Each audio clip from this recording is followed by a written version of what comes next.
Hello and welcome to Marco insights.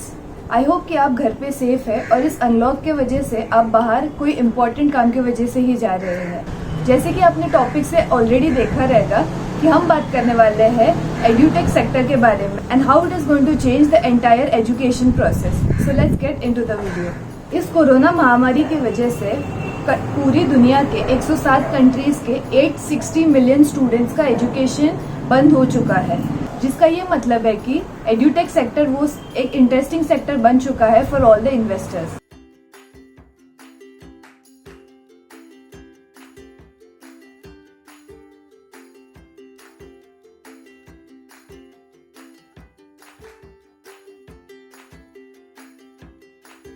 World Bank believes that we are in the middle of a learning crisis where almost 60% of the students globally do not know reading or basic arithmetic because of poor teaching skills. Also, it believes that the schools and the colleges do not teach you skills which are required when there is an unprecedented time like the present corona, where there is an increase in automation and digital disruption.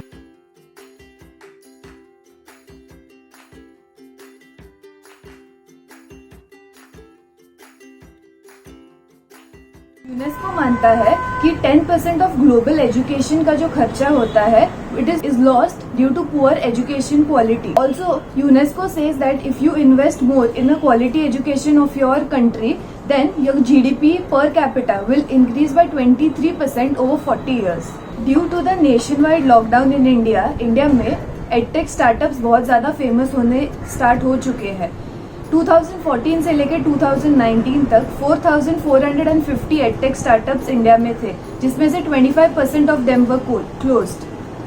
अभी इस कठिन परिस्थिति के दौरान e commerce और edtech ऐसे दो ही sectors हैं जो सबसे ज्यादा अच्छा काम कर रहे हैं। इतने सारे स्टार्टअप्स होने के बाद भी इंडिया में बस एक ही यूनिकॉर्न स्टार्टअप है एडटेक सेक्टर में, वो है बायजूस। बायजूस का वैल्यूएशन है $5.7 बिलियन, जो बहुत ही ज्यादा है। क्या बायजूस एक ही दिन में इतनी बड़ी कंपनी बनी? वो तो नहीं हुआ।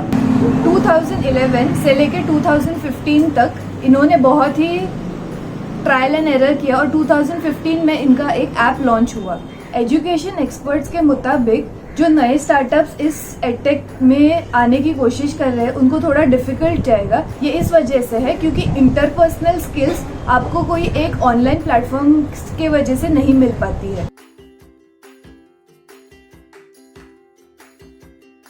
डेटा लैब के एनालिसिस के हिसाब से K-12 और टेस्ट प्रेप खुद एक $1.3 बिलियन का सेक्टर बनेगा bye 2021। Moreover, policies for all these technological disruptions are in place. For example, AI-driven customized learning solutions, video-based learnings और बहुत सारे। एडटेक सब सेक्टर्स में स्किल बिल्डिंग एक सबसे ज्यादा पावरफुल सब सेक्टर बन चुका है, जहाँ पे आजकल सब जैसे कि लिंक्डइन लर्निंग हो गया, यूडेमी, इन सब साइट्स की मदद अपने स्किल्स को बिल्ड करने की कोशिश कर रहे हैं।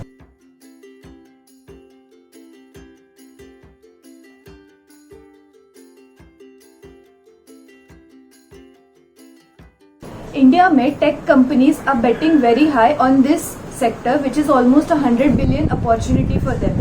पर इंडिया में इतने ज्यादा स्कूल्स, कॉलेजेस और इतने ज्यादा स्कूल गोइंग किड्स है कि there is no clarity on how to match with the international mathematical ability as well as the comprehension and the language skill, जिस वजह से India is the prime breeding ground for all the techies as well as the marketers to sell this product to people who do not know what the future of classroom looks like. Byju's के CEO के हिसाब से in the year 2020 education sector will become phygital, that is you will have technology in your classroom. अब हम जानेंगे कि India में किस रीजन के वजह से ये एड्यूटेक सेक्टर बढ़ने में थोड़ी मुश्किल आ सकती है। First is parental pressure. In India, educators as well as operators face two type of parents. एक वो तरीके के पेरेंट्स होते हैं जो अपने बच्चों को नॉर्मल एजुकेशन दे के उनको एक अच्छी जॉब मिले, उस तरीके का education they along with holistic development, जिस वजह से कि वो एक लार्जर क्राउड को फेस कर पाए। दूसरे तरीके के पेरेंट्स वो है जो इंटरनेशनल स्टैंडर्ड्स को देख के उस तरीके का एजुकेशन अपने बच्चों को देना चाहते हैं।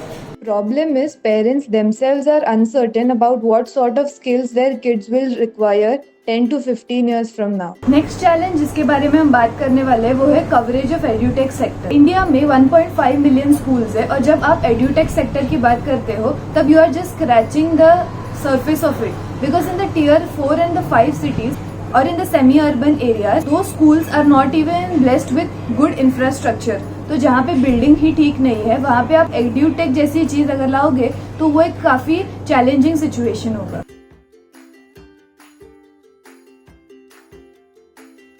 थर्ड चैलेंज जिसके बारे में हम बात करने वाले हैं वो है is the edtech class divide. India में इस कोरोना के दौरान the middle class incomes are shrinking.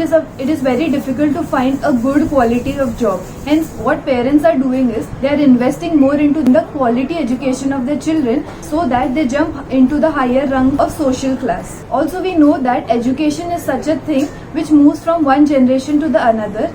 Educational institutions say that the new business model of change from the old school way to the tech driven way will lead to a social polarization at a very younger age. The last challenge that we are going to talk about, edutech can't get rid of your exams. आपके आजू बाजू में अगर कोई 10th या 12th के boards के लिए अपियर होने वाले बच्चे थे या फिर वो बच्चे जो आगे अपने कॉम्पिटिटिव एग्जाम्स के लिए तैयारी कर रहे हैं, they are always stuck to the news to see कि कब हमारी डेट्स आएगी. So even though if you pack your edutech in a very fancy way or market it, you cannot get rid of exams as of now.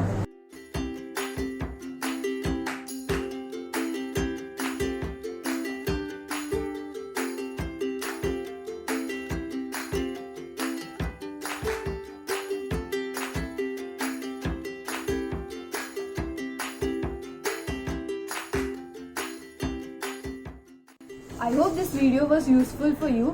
This is how EdTech sector is going to capture the entire Indian market within no time. Do let us know in the comment section what did you like about it and what new videos do you want from us. Till then, stay at home and stay safe.